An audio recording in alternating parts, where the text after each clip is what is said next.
On this week's Tuesday Talk, we are answering a question from a viewer about diesel and whether it is difficult to find it throughout the western United States. Should they keep an extra tank in their truck if they're going to be doing a lot of back roads?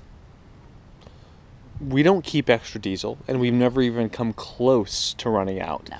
Though our travel style might be different than yours. We travel a lot on interstates, and whenever we leave to go somewhere, like pull the Airstream, change campsites, we always begin with a full tank of diesel. Yes. Every single time. Even if we have a half tank and it's only supposed to take us a quarter tank or something, well, we will always fill up unless there's some kind of circumstance that would prevent us from filling up.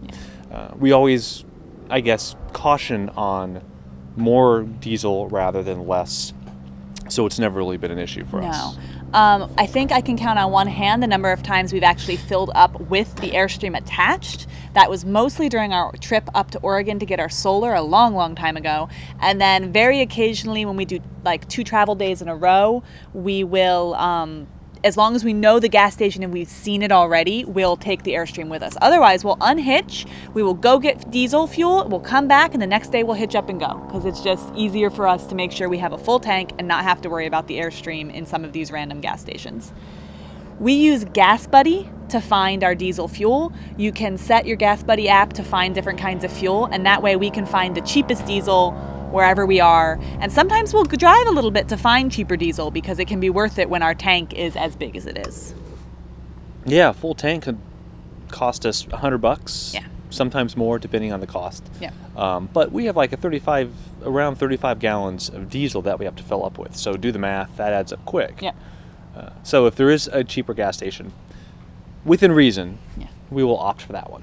So if you are going to spend more times on back roads and GasBuddy doesn't have as much information, if you travel differently than we do and you spend more times on back roads than on the interstate, and you can't get GasBuddy information everywhere, then maybe you do want to have extra diesel in your truck, or at least plan on where you're going as you're traveling so you make sure you don't run out. I'm sure you hear the airplane. Sorry about that. It's a biplane. It's doing stunts in the air. It's really cool to watch. Yeah. But it sucks when you're trying to record a Tuesday Talk. But I mean, the smaller the smaller gas stations might not have diesel. That part's true. But yes, usually, as long as you know kind of where you're going, you'll be able to find a Citgo, a Phillips, a QT, whatever, enough diesel in your general area where, as long as you're careful, you won't have a problem. We start looking about a quarter of a tank. About a quarter of a tank, if we're on a travel day, we're trying to figure out where we're getting diesel by that point, even though we have many more miles to go, just because we don't want to run into any bad situations. Don't risk it. No. Because if you run out of diesel, there's nothing you can do. Except get more diesel. Except to get more diesel. But you can't fudge it. Yeah. You can't. You can't adjust things. You can't. You are screwed. You are dead in the water until you get more diesel. So we opt for having too much rather than not enough. Exactly. So hopefully that answered your question. If you have a question for a future Tuesday Talk, please leave it in the comments below. If you like this video, even with the plane noise, please give us a thumbs up, and we will see you next time. Bye, guys. He wasn't flying at all.